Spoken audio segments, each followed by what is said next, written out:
If you change nothing, nothing is going to change.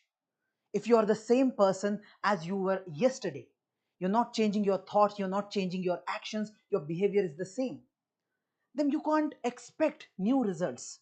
The results will also be the same. That's the reason we say, if you change nothing, nothing will change. So please change yourself, adapt yourself to these new challenges, and then you can expect some changes in the results also. Okay, so with this note, let's start our daily news analysis, in which we are going to cover most important articles of The Hindu and Indian Express in detail in a comprehensive manner, so that we can ensure that anything that is relevant for the examination is covered comprehensively. Okay, now before we start, just one notification from Narayana Ice Academy, that our 1 year and 2 year courses are active. You can reach out to these courses, you can reach out to our sales team, or we can say our team members, whom we can directly connect, and you can get all these details regarding the courses. Okay, now the details are also mentioned over here. For example, the lectures for general studies and CSAT, more than 800 hours of lectures, 200 hours of lectures for current affairs, micro schedule will be provided, faculties are there, testing mechanism is there, everything will be provided to you in this particular course. Now, moving ahead with our daily news analysis. So I've chosen total 5 important articles for today. First article is related to James Webb Telescope, and this is a very good news for the entire human species, who is consistently trying to know if there is any planet in this entire universe where we can find some aliens, where we can find some life form.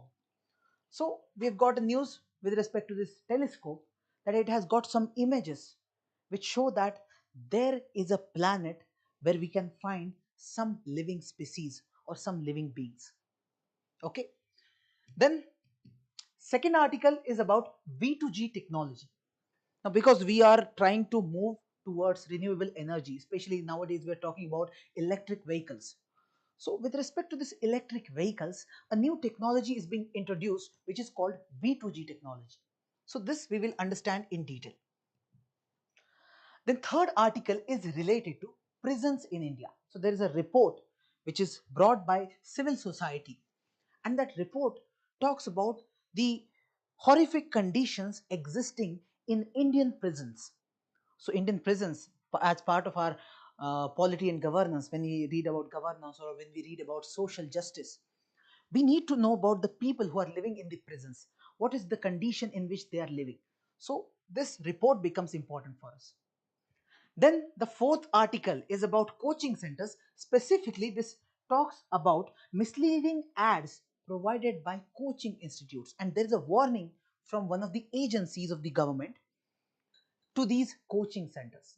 Now, this agency becomes important for us, which we will discuss here. And the fifth article is about the de-extinction process.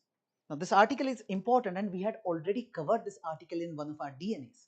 So, I'll provide you the link for this one in the description box. Okay. Now, let's start with the first article directly.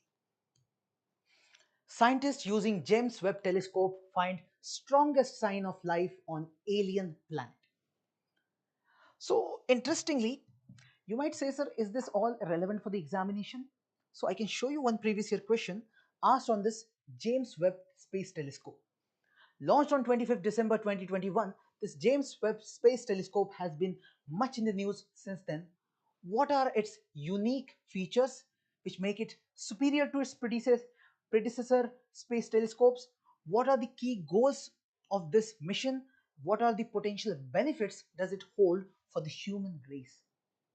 So it's a very broad question, and in this year, that is this 2022, this James Webb Telescope was in news, and that's the reason the question was asked, and that's the reason now we are saying today we are going to read about it. Okay, now what is exactly happening?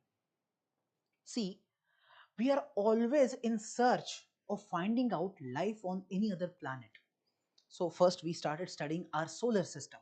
So we have 8 planets in our solar system, and we know that there is no life on any other planet except on the earth. right? Because Earth comes in the habitable zone wherein life can exactly exist. But not every time we will find any such habitable zone in other galaxies or any other systems. Just like our solar system, there will be different solar systems in different galaxies. But the planet has to be in the habitable zone. Habitable zone is one where the temperature is exactly the one which is required for the life forms to come up. You need temperature of a kind wherein water will be there in its liquid form. See, on the earth you will find water in liquid form, but this is not the case with other planets, right? So that's the reason we are consistently searching. So scientists try to study the planets that are there beyond our solar system. Now, when you go beyond our solar system and you look at any planet, that planet is called as exoplanet. Exo means outer, planet is planet. So when you go outside our solar system, any such planet would be exoplanet. So there are number of exoplanets. So scientists started studying that. And to study, they need some kind of device. So they are using telescopes. Now there are many telescopes. Earlier we used to have this Hubble telescope that was very famous. Now the successor of this Hubble Space Telescope is this James Webb Space Telescope.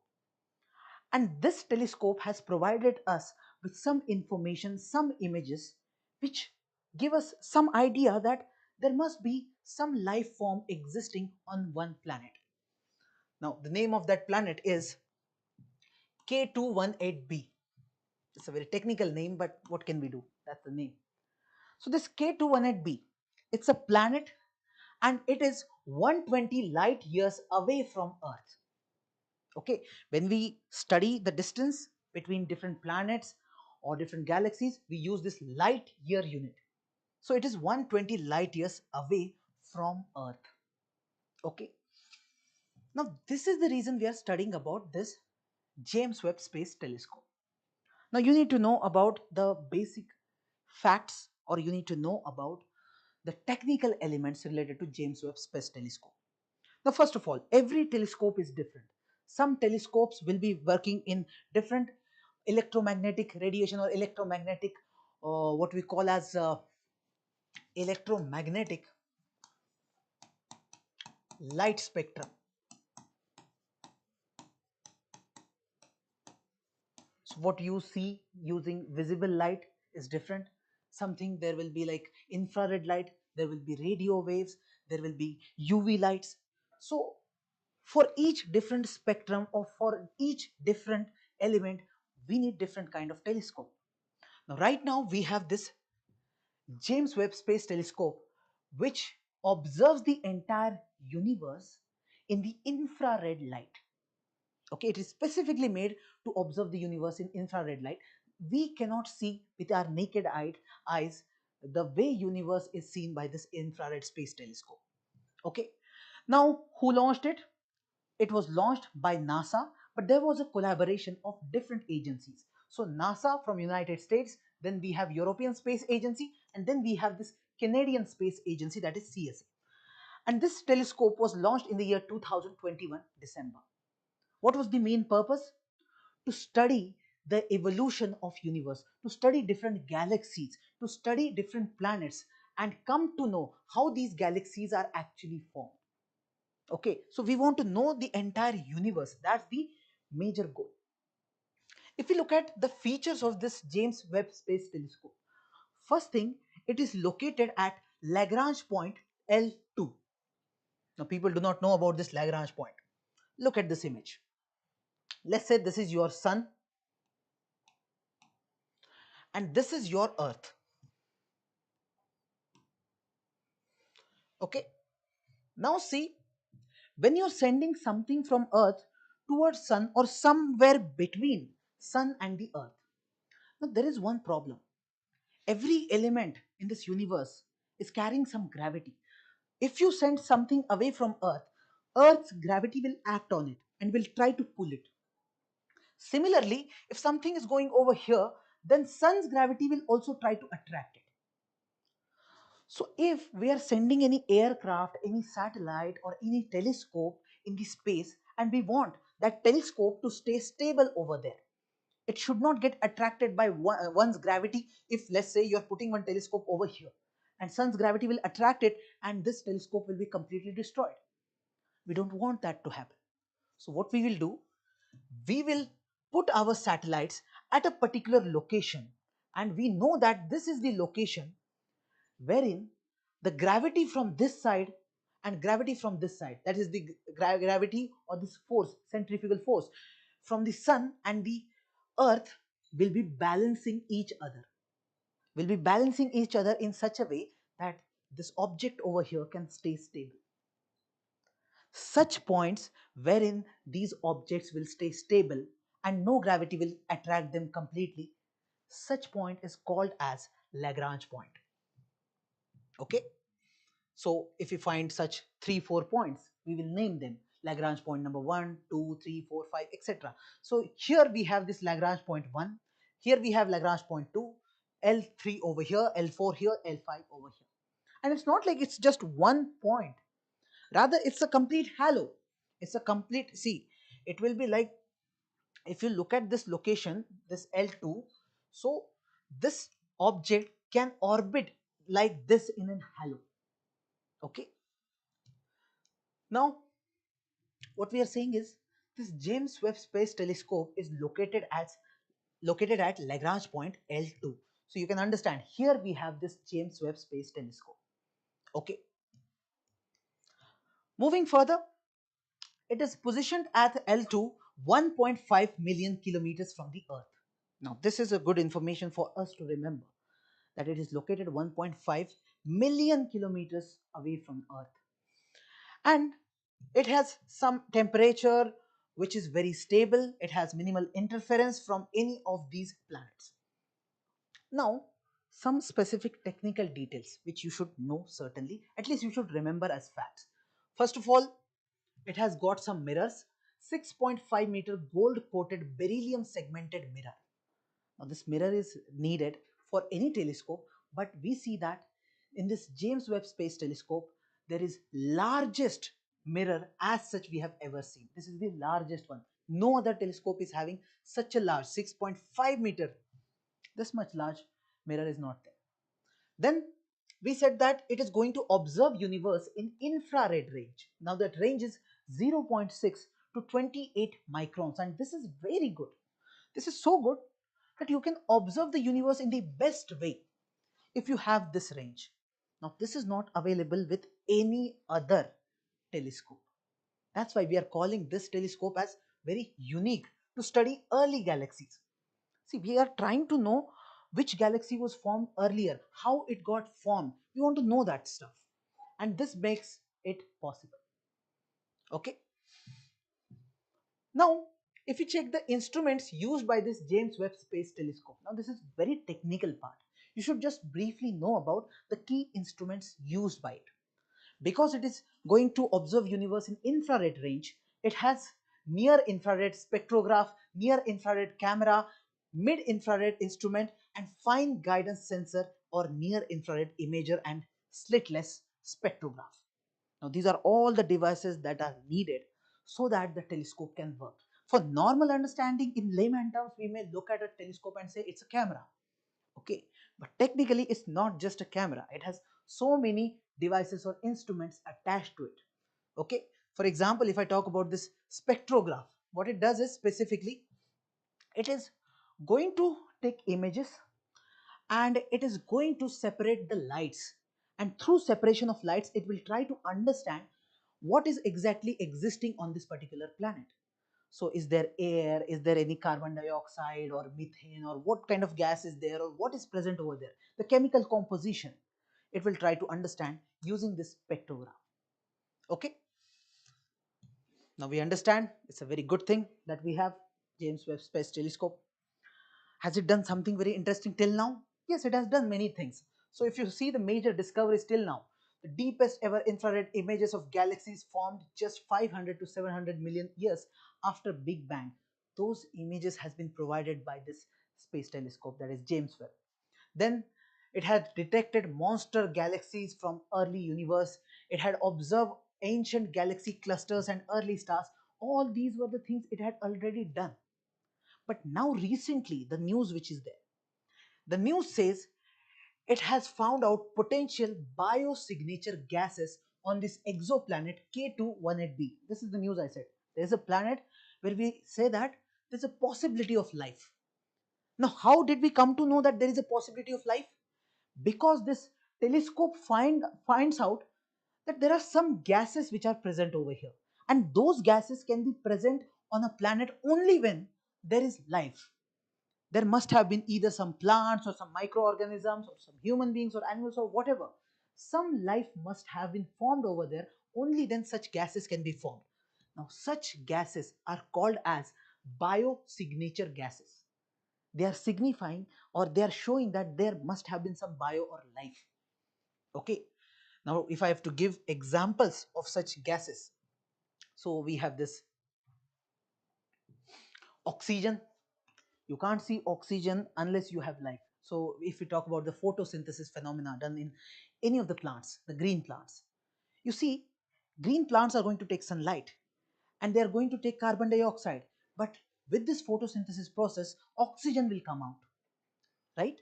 And because of this, we say oxygen, the presence of oxygen shows us that there must be life on this planet. Apart from oxygen, it could be ozone, methane, nitrous oxide, dimethyl sulfide, dimethyl disulfide, ammonia, carbon dioxide, etc. All these gases, these are examples of biosignature gases. Now, in case of this recent discovery by James Webb Space Telescope, they have found out, or they have detected, dimethyl sulfide and dimethyl disulfide, methane, and carbon dioxide. These four gases have been detected by this telescope on this planet K218b.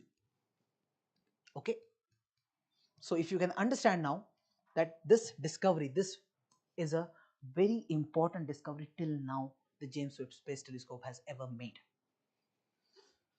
Now, apart from this, what we should know is the potential benefits that this telescope offers to us. In future, we might come up with many such discoveries, and these discoveries will be revolutionary.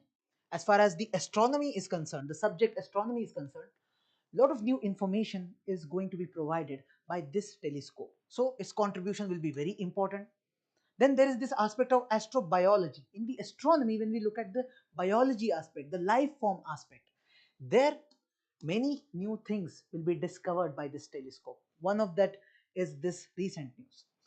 Then it is driving innovation in optics, materials, AI, cryogenic engineering. So when you look at universe, there will be locations where there will be temperature below zero, or there will be very extreme temperature, extreme pressure, extreme heat. Such different situations could be there.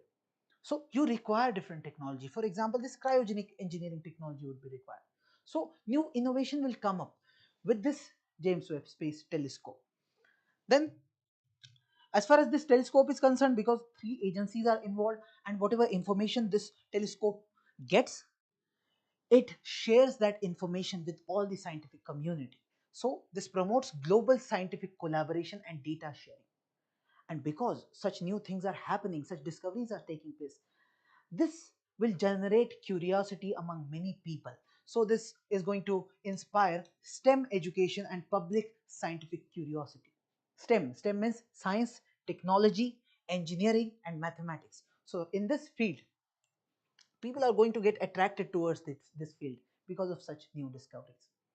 Okay, so this is all about this James Webb Space Telescope. This is all you need to know. Okay, now moving towards the next article of the day. This article talks about V2G technology. How can V2G technology help India's power sector? V2G, that means vehicle to grid technology. You should simply know what does this technology mean and how is it going to certainly offer something for our power sector. So you can see this previous year question asked related to technologies for solar power production. Okay, when we talk about V2G technology, it is related to the renewable energy section. So we should know about this because there are questions asked on technologies related to renewable energy section or renewables energy sources. Okay, you can see this question of 2022. You can read, you can pause and read this question just to get a good idea about it. Okay, now what has happened recently? If you go to Kerala, in Kerala they have their electricity board. So this Kerala State Electricity Board collaborated with IIT Bombay,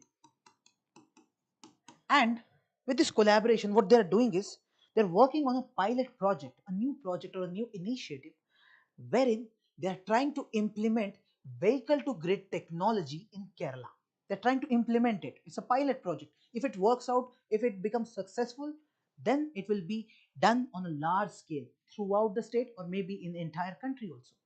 But right now, they're working on this technology. That's why we are reading about it. That's why there is a news. Now, what do we mean by this technology? Vehicle to grid. We know about the grid, right? Electricity grid we have. From that electricity grid, we get the electricity at our home or for our industries, for anything we require, right? Now we are talking about vehicle to grid, not grid to vehicle.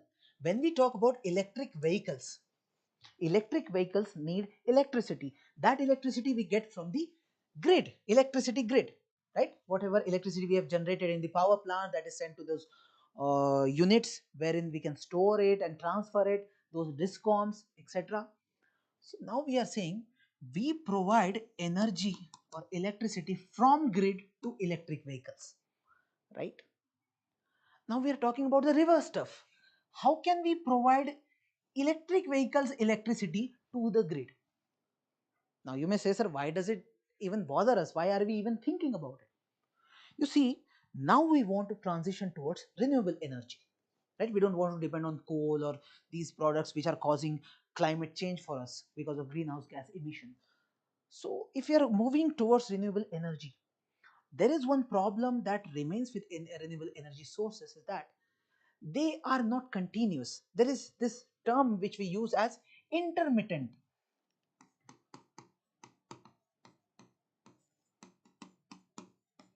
Intermittent, or what we can simply say is, let's say you're getting energy from solar system. In the daytime you are getting the electricity or you're producing electricity. What about night time? In the nights or evening you're not producing any electricity. If you're getting electricity from wind sources, wind power, so wind is not blowing every time. So this is the reason we are concerned about those gaps. Now what happens is, in the daytime the solar system might be providing us with electricity, and whoever requires it, the public, the industries, whoever requires it, they are getting it. So demand is getting supplied, the supply demand is equal. But in the evening or in the night time, those solar systems, they are not in a position to provide electricity. And that's the reason there is this peak hour wherein the demand is very high and the supply is not enough. In the daytime, it was possible to provide more electricity, but the demand was completely satisfied and still we had extra electricity. So here we are saying, if we could do one thing, anyway, we are transferring electricity from the grid to the electric vehicles. So in case of emergency, can we do this thing wherein we can transfer electricity of these electric vehicles to the grid? So if we could transfer it back during those peak hours, it is going to solve our problems. But it is a solution which we are thinking about on a decentralized way. So let's say at my home, I suddenly need electricity in the night time. The demand is very high in my locality or society in the evening time. And let's say I have an electric vehicle. So if I can get that electricity through that vehicle directly, that's the best way I can solve my problem of electricity demand at my local level. So this is all this vehicle to grid technology all about. Now, when this idea actually came up, there were three different ideas. One was vehicle to grid, from a car or vehicle to the grid. Second was vehicle to home. So I can provide the electricity to my home, all home appliances, my fridge, my bulb, my fan, AC, everything. Or vehicle to vehicle. So I have one car, I have another bike. Both are electric vehicles. I can charge my bike using my car. So these are the three ideas, and this is the idea wherein we are focusing right now, V2G, that is vehicle to grid technology. Now you can easily understand what is the importance of this technology. First of all, it improves the grid stability and reliability. See, as I said, in the afternoon there might be lesser demand, in the evening there might be more demand. So there will be some stability. If there is more demand and the supply is less, there will be problems, right? So that is one thing. Then distributed energy source, it is happening and in a decentralized manner. That is a good thing. Then we are somehow integrating renewable energy. So this is very good thing. And it reduces need for expensive grid scale storage infrastructure, because whatever electricity we are producing in our power plants or whatever, we have to store that electricity. Storing electricity in itself is a very costly affair. When we do it at this grid scale, that's a very costly affair. Rather, if we use this V2G technology, that's very inexpensive, very easy for us, very cheap for us. Now, there are some global trends also. We observe this thing happening in other countries. Let's say you talk about UK, Netherlands, United States. All these countries are already working on implementing V2G technology. For example, in US, there's California who has integrated this V2G into their renewable energy management and demand response strategies. This way, other countries are also working. So we are on the same track, right? Now, if we talk about India's case, there is one problem. If we compare India with the Western countries, there is one problem. We are not like Western countries. If you see Western countries and their electricity market, it is highly liberalized and highly decentralized. So if they want to integrate this V2G technology, it's very easy for them because market is already decentralized and market is very liberalized. In case of India, it is the reverse case. Here the market is very much centralized and it is very much controlled by the government, the electricity market. And that's the reason implementing V2G technology here in India would be very much challenging for us. Okay.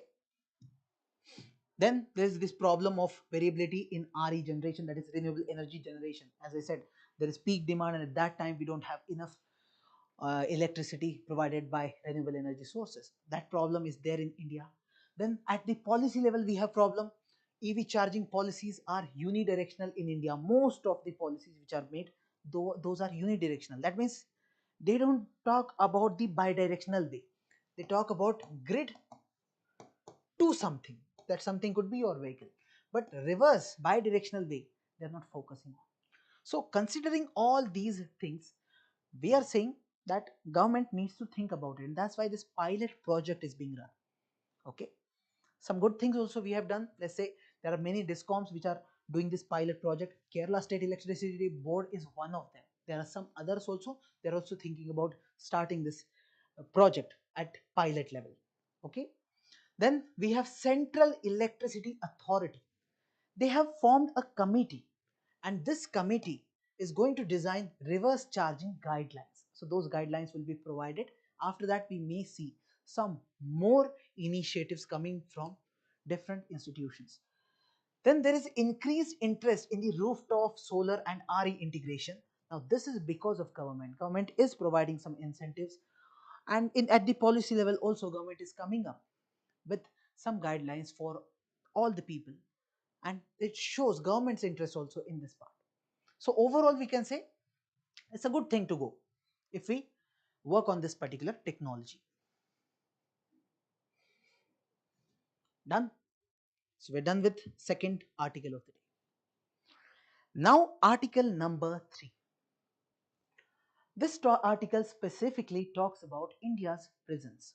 Now there is a report. The name of that report is India Justice Report 2025, which has been quoted in this article. This report is important. More than the report, the key highlights of this report, what this report is highlighting, that part is very important for us, especially for our upcoming mains. Okay, now see this previous year question asked in the year 2019. Prison reforms are essential to ensure not just justice but humane treatment of inmates. Inmates means the prisoners. Discussed with reference to the problems of overcrowding, health, and rehabilitation in Indian prisons. Okay, now the article that we are going to discuss, in that you will read this problem of overcrowding and health of our prisoners. So you can understand the fodder material, the content required to answer this mains question. You are going to get such content from such reports, and these are very authentic reports. So first of all, India Justice Report. Now this report is not coming from any ministry or government side, rather it is coming from civil society led collaborative effort, and it is published by Tata Trust. So it's kind of an independent report coming from civil society group of India. Okay. Now the most important highlights which we are going to focus over here.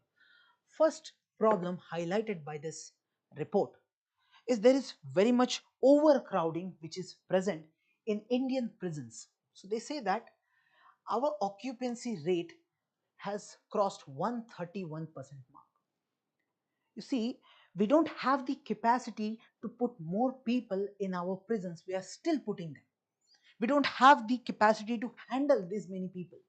Still we are doing that. This is being shown over here through this overcrowding data. So for example, between 2012 to 2022, 10 years time span, this prison population increased from 3.8 lakh to 5.7 lakh. Okay.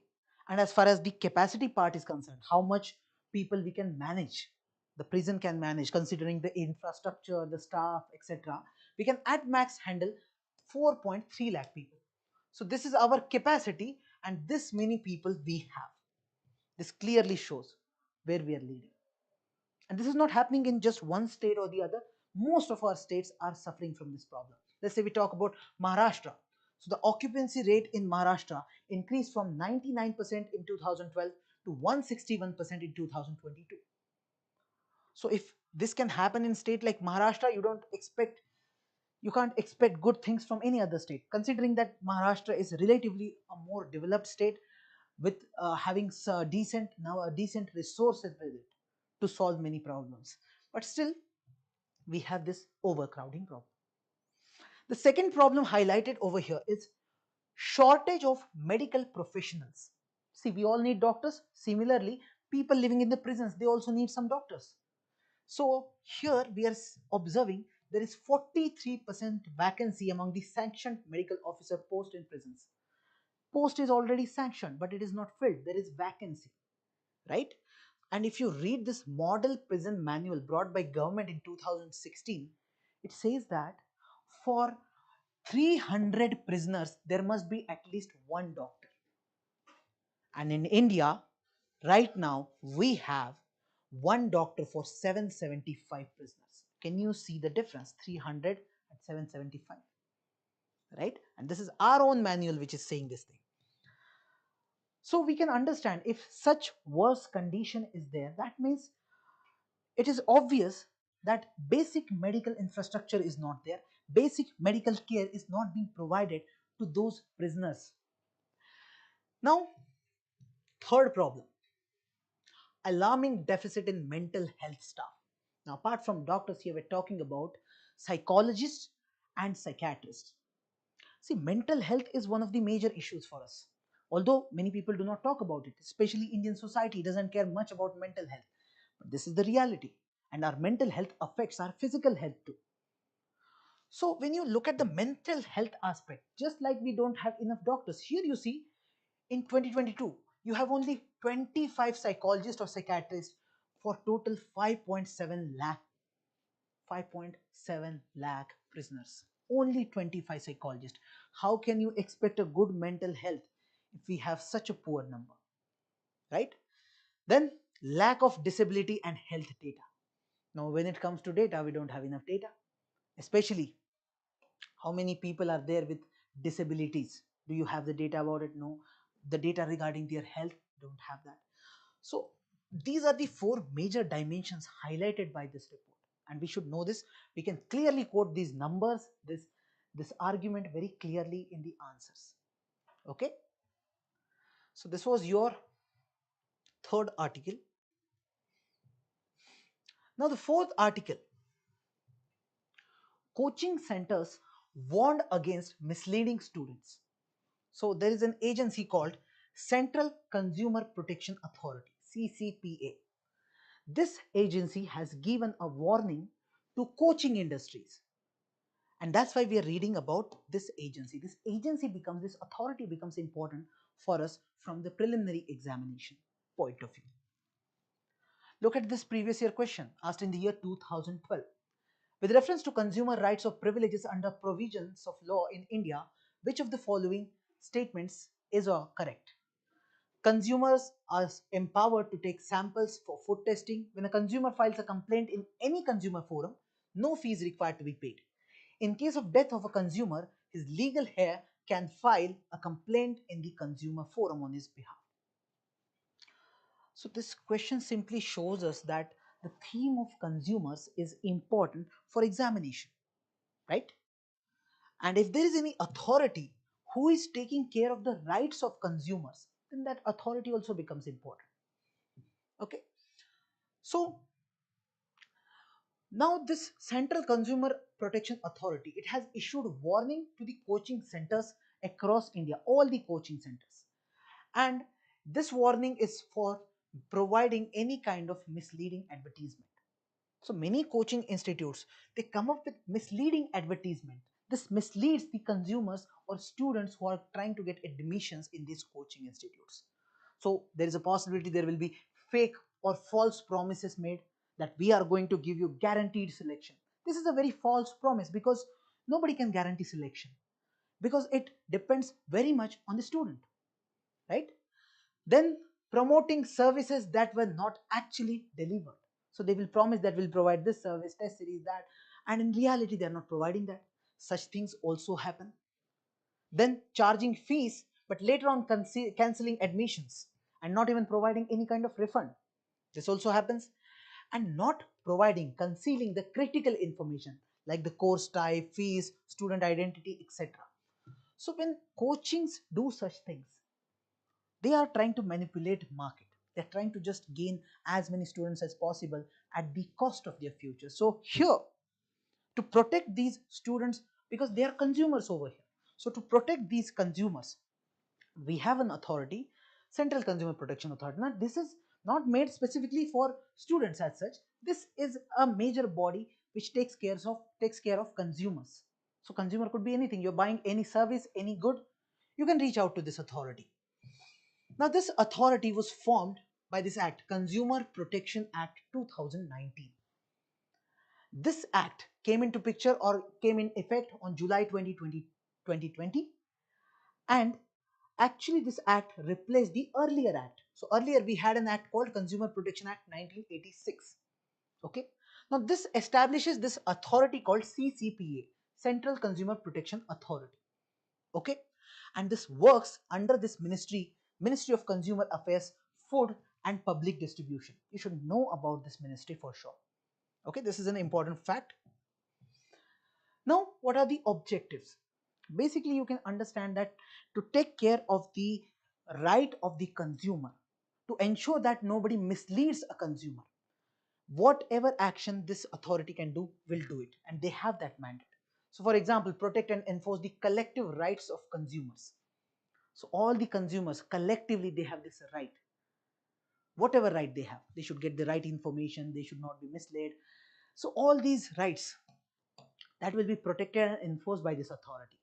They're going to prevent adoption of unfair trade practices. If any coaching industry or any coaching center is going against the fair trade practices, they are doing something which is unethical or which is going against the ethical business practices, then in that case this authority will take some action. They can punish any coaching center if they want to, they can fine them, or they can give them guidelines.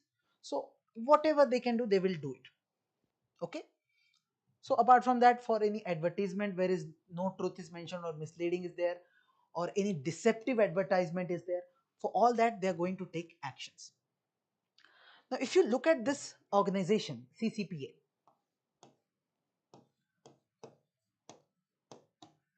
if you see its structure, it is very similar to Election Commission of India.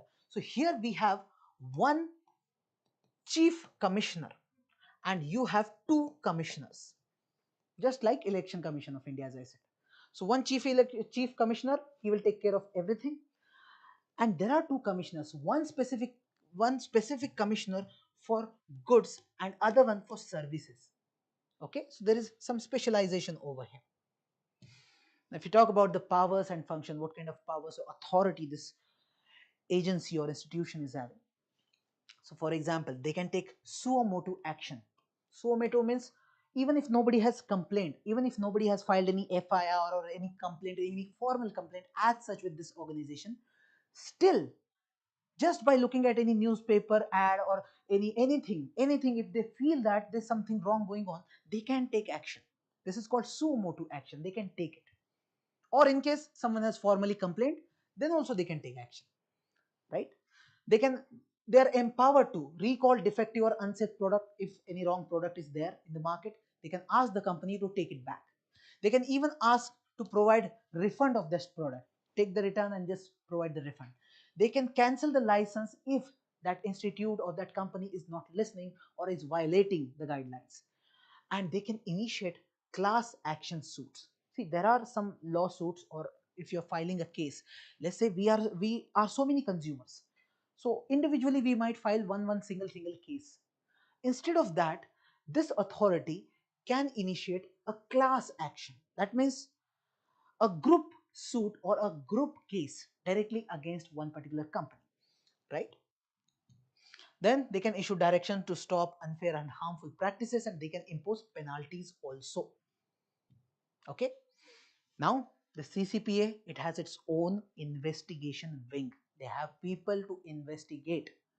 So this is headed by Director General, who conducts inquiries in case there are any violations. This is all about the CCPA which you need to know. Okay.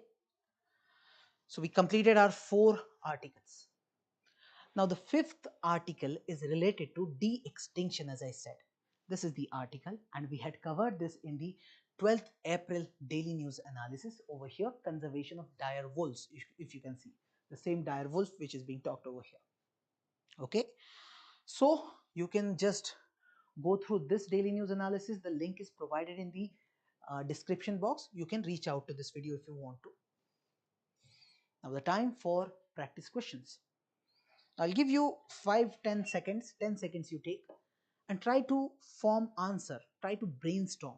The question is, how does James Webb Space Telescope enhance the search for life beyond Earth?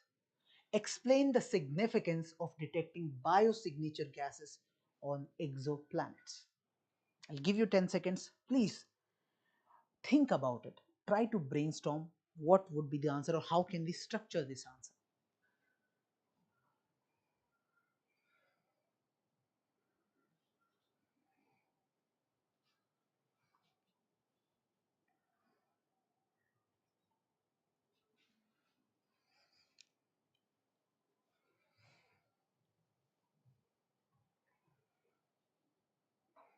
Done? So first of all, in the introduction, just give a brief introduction of James Webb Space Telescope. You can talk about its date, when it was launched, or what exactly it detects, or you can talk about that part wherein it is observing universe in infrared spectrum. You can talk about any of that.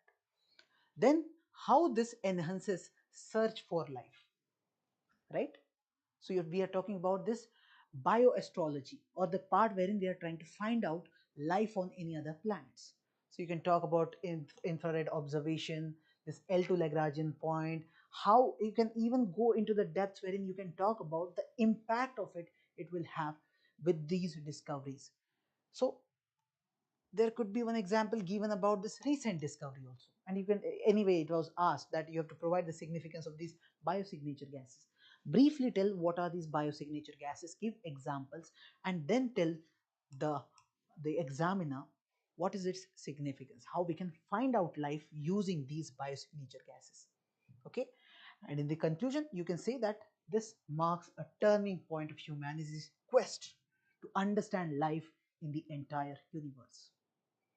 Right? This is how you can structure your answer. Now, some of the practice questions from daily news analysis of yesterday's articles. So, I'll give you the answers for these questions. For example, one question on NPCI. You can pause the question and read it if you want to, although, anyway, we had given time to you yesterday. Simply, you see, here NPCI is a for profit company. Now, this statement itself becomes wrong. It is not for profit company. It's wrong. Second statement, operating key, this is such as UPI, IMPS, RuPay. This is right. Nothing wrong in this. So statement 2 is right. Then you have question number 3 about green bonds. They're debt instruments used to finance only environmentally sustainable projects. Okay. They can be issued only by government and international institutions. This is wrong. It's not necessary. Green bonds can be issued by anyone. There's no restriction as such. Second statement is wrong, and you see the options. Second wrong, second wrong, second wrong. 1 and 3 is the answer. Okay. Then types of diabetes. Type 1 is caused by autoimmune destruction of insulin producing cells. Okay. Type 2 diabetes primarily results from insulin resistance and is often lifestyle related. That is also true. Gestational diabetes permanently affects blood sugar levels after pregnancy. This is absolutely wrong. This is a very important fact we should know. So if third is wrong, you see, third is wrong, third is wrong. Still we are left with these two options. Type 5 diabetes is linked to undernutrition and affects mostly lean individuals. This is true. So we'll go for B option. Now, homework for you. You can pause and read the question and attempt it. Either provide the answer in the comment box, or you will find a link. Directly reach out to the link wherein you can attempt these questions and you will get the answers also. Okay, the link is provided in the description box, in the comment box too. But if you want the answers to be explained, that will be done tomorrow. Okay, so please pause the screen, read the question. Okay, this question on V2G technology, very easy question. Second,